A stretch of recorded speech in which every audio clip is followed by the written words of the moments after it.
getting good shots, but we can get better shots. Don't settle for the step back three unless it's late shot clock. That'll go for all of us, myself. Every time we drive, we get a wide open three. Stop me if you've heard this. NBA teams are taking more threes than ever before. After leveling off in the last few seasons, the league is once again firing a record-setting number of triples. And this isn't happening because teams are just arbitrarily chucking threes because, threes are great. It's happening because teams are developing strategies that make offenses harder to stop, and so players are developing entirely new shots as a result. You probably know this story by now. When the NBA adopted the three-point line in 1980, teams didn't embrace it. So they shortened the line in the mid-90s to increase usage, but it went back to its old trajectory, appearing to level off at the end of the 2000s. But then Chris Bosh started playing center, and Daryl Morey mathematically proved the three is mightier than the two, or something like that, and so the three-point revolution was here. Over the course of the decade, league average three-point attempts basically doubled until they appeared to reach an equilibrium in the last few seasons, even declining slightly in 2023, only to hop back up again in 2025. Right now, the Celtics are taking 53s a game, so we're again left asking, when does this end? I don't think you can win the championship beating good teams shooting jumpers. Now, the goal of a possession is not to shoot threes. The goal is basically to get an uncontested layup. After that, you might want free throws. Teams often foul to stop layups or high percentage shots near the basket.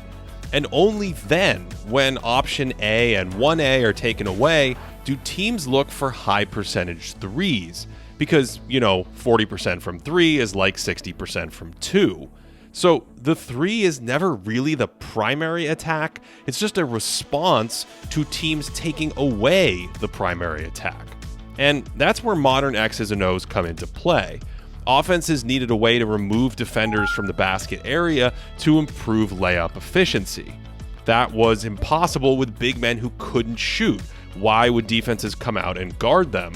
So either big men needed to improve their three-point shooting, or more skilled big wings who could shoot took their spot on the floor, ushering in more small ball lineups. But I don't think the NBA all of a sudden is going to have a bunch of three-point shooters and playing a bunch of small lineups. Look at this possession from 1988. The Bulls try to post Michael Jordan, but the play's so cramped Larry Bird can deny the pass, so they try to set up a pick and roll instead, only there are two Celtics walling off the paint against Jordan, so he's actually trapped around the screen, and the price the defense pays for that is a long two.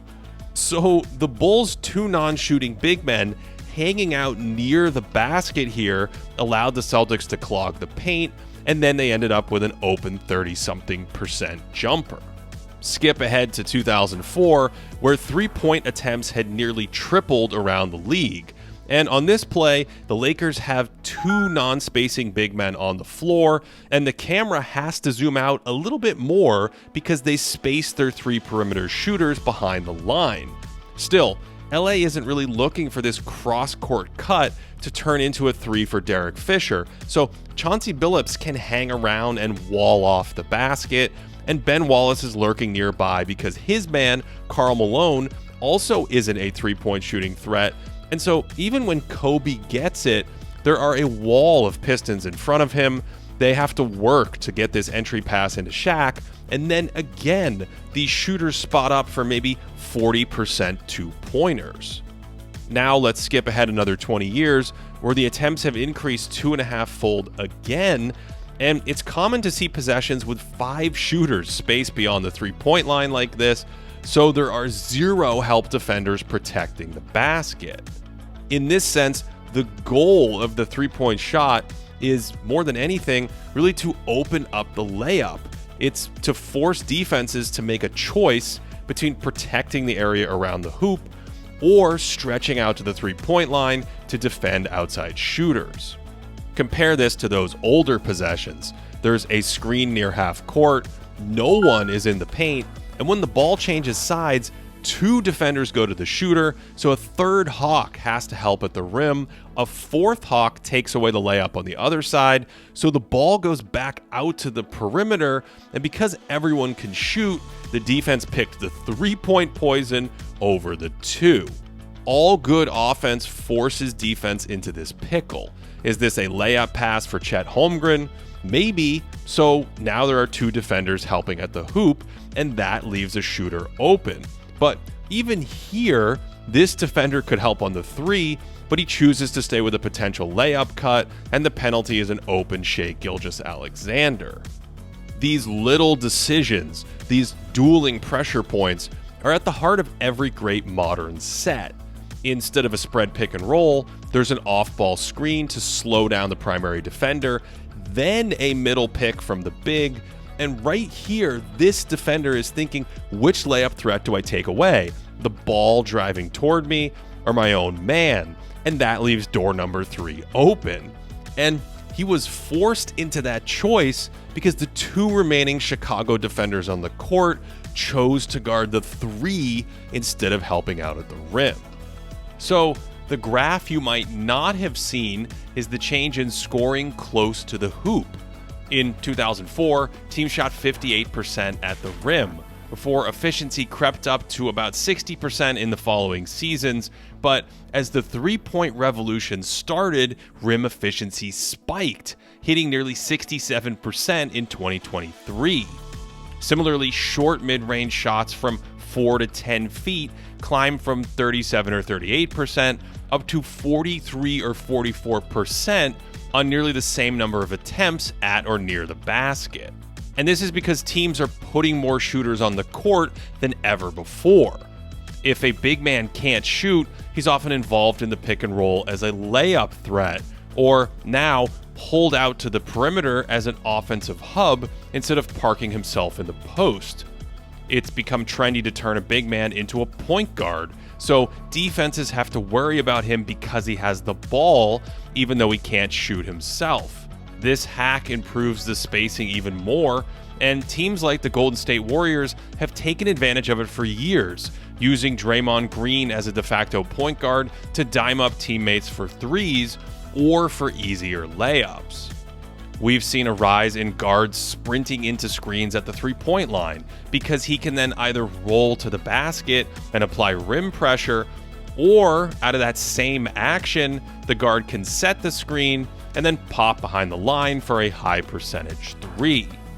Defenses are trying everything to keep up, like switching prolifically and inventing all sorts of hybrid zone concepts, but offenses keep pushing the envelope, like this popular switch counter where a shooter acts like he's the screener, only for his teammate to turn and set the screen, often on his own man, because they know the defense wants to switch and jump out to the shooter. Defenses are practically begging teams to shoot mid-range shots these days by extending out to the line with an attempt to slow down all this shooting. Only individual players have countered this with their own creativity by basically inventing brand new shots. So the graph you might not have seen is the change. I need to think about this without being disturbed. I need my new active noise cancellation earbuds from Raycon to enter my own private thought temple. Most earbuds won't stay in my unusually shaped left ear, but these babies lock in for ergonomic comfort, and I'm ready for the ideas to flow. No one thinks about the twos. How many threes is the most threes you could take in a game? Could they get 100 threes in a game? This latest model has 32 hours of battery life, so I can talk to myself like this for over a day without charging, and they even come with a protective case that I can slam against things and my buds are safe and snuggly. The case also holds a charge, which means fast wireless charging. So I get noise cancellation modes, long battery life, and earbuds that don't fall out of my ears for half the price of other major brands, which is pretty amazing to me as a person from the 1900s.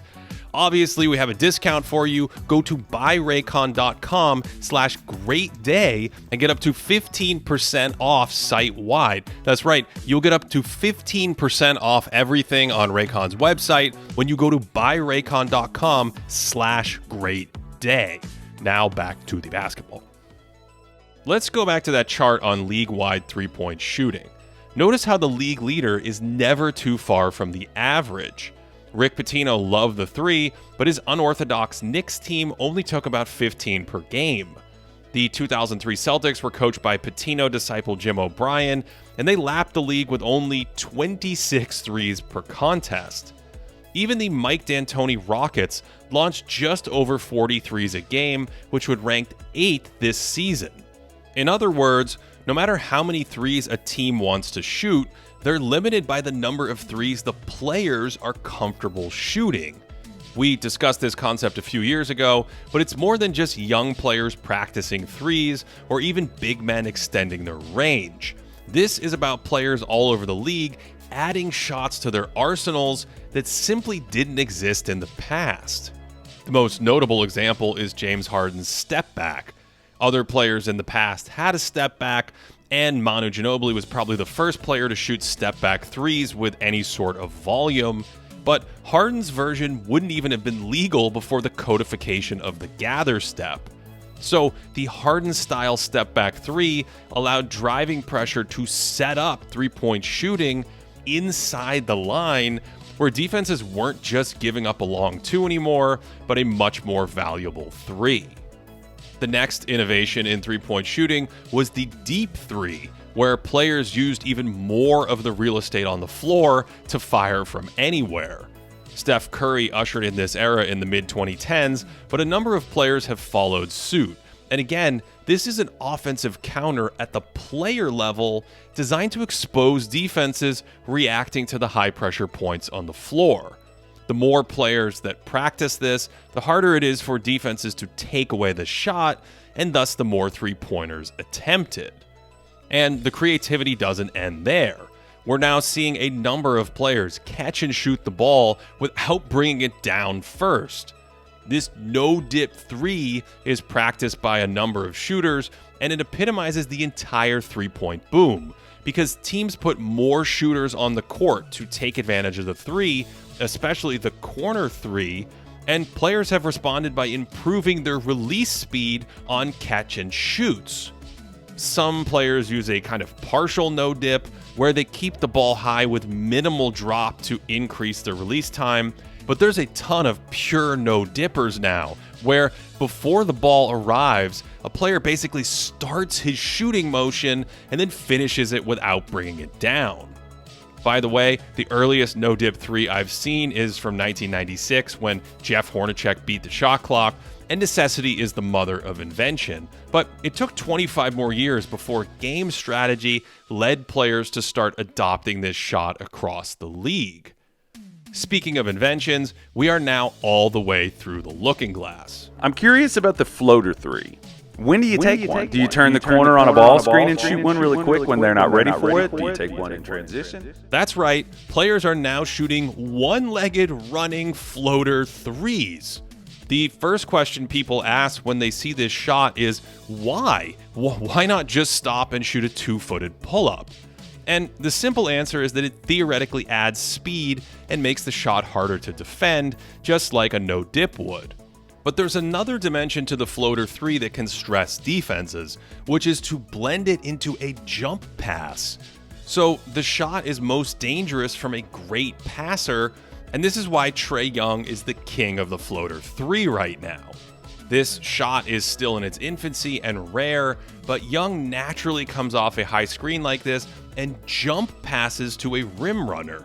So his floater three is adding pressure to defenses because he's attacking them with a three while actively pressuring them with better passing angles. Look at this one. He turns the corner on the screen for the floater three, and nope, that was a pass. And watch the cutter's defender here. He thinks it's a shot and has no chance when it's actually a lob. Here's LaMelo Ball coming off the pick with some sort of running one-legged floater thingy, and here's the exact same situation where the defense sells out to the three-pointer, so he jump passes it in for a layup instead. LaMelo is an innovator in his own right and has some sort of one-legged Dirk lean-back thing on his three this season. He shot it like this when he was younger, and it somehow gives him a comfortable base to push the ball with enough power from long range and enough space to protect potential shot blockers despite a lowish release point. He's even used that one leg technique as an up fake from 3 before letting it fire from the corner. And the man legit drifts sideways on triples like I've never seen before, where instead of stopping as he comes around the corner, he basically floats horizontally as he shoots. And all of this allows him to hit some of the craziest shots you will ever see, where he's spinning and basically fading out of bounds. And if that wasn't enough, the coup de grace is the full-on running fadeaway 3 from the corner. And this is off a pass and relocate where he falls out of bounds and takes off inbounds only to land right on the Celtics bench here. This isn't the first time Celtics fans have seen a fadeaway 3 like that, but I do wonder how far players can take these innovative shots. Will we see stars turning their back to the basket and shooting fadeaway 3s like some sort of futuristic Michael Jordan? Or is a shot like that too difficult or too impractical to ever catch on? Perhaps the biggest reason the three-point boom hasn't ended yet is that star players have added the pull-up 3 to their arsenal in the way that stars from bygone eras added a mid-range jumper that was hard to defend.